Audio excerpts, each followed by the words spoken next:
కరెక్ట్గా ఒక మహాశివరాత్రికి ఒక నెల ముందే అమ్మవారు వచ్చి స్వామివారి కోసం ఇక్కడ వెయిట్ చేస్తారు. అదే ప్రాసెస్ ఇక్కడ ఈ నేపాల్ దేశంలో వాళ్ళు చేస్తారన్నమాట. మనకి ఫిబ్రవరి 26వ తేదీ మనకు మహాశివరాత్రి వస్తుంది. అమ్మవారి కొలువు అయితే ఆల్రెడీ జరిగిపోయిందన్నమాట. స్వామివారు సరిగ్గా ఈ మహాశివరాత్రి నాడు 12 గంటలకు ఈ క్షేత్రంలోకి వచ్చి ఉంటారని ఇక్కడ స్థల పురాణము.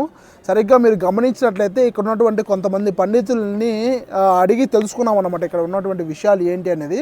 సరిగ్గా ఈ మహాశివరాత్రి వచ్చినప్పుడు వాళ్ళందరూ కూడా దాదాపుగా ఒక 12 మంది పండితులు లోపల అర్చన చేస్తూ ఉంటారంట.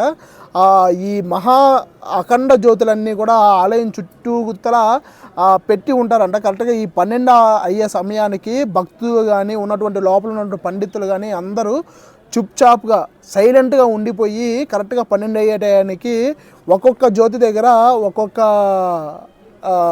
భక్తుడు ఉండి ఆ జ్యోతిని వెలిగించి లోపల ఉన్నటువంటి పండితులు ఒక విషయాన్ని అంటే ఒక విధమైన అరుపారుస్తారన్నమాట.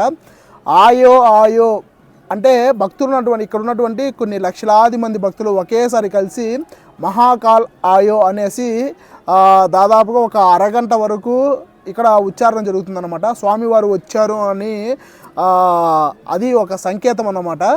సో అలాంటి ప్రాసెస్ ఇప్పటికీ ఈ క్షేత్రంలో చేస్తూ ఉన్నారు. మహాశివరాత్రికి మీరు గమనించినట్లయితే ఈ ఆలయము భక్తులతో కిక్కిరిసిపోయి ఉంటుందన్నమాట. అడుగు పెట్టడానికి కూడా ఇక్కడ ఛాన్స్ ఉండదు. సో ఇక్కడ చూడాల్సిన ప్రదేశాలు ఏంటి, ఆల్మోస్ట్ ఇక్కడ బడ్జెట్ ఎంత అవుతుంది, ఇక్కడ తక్కువ అకామిడేషన్లో ఎక్కడ ఉండొచ్చు,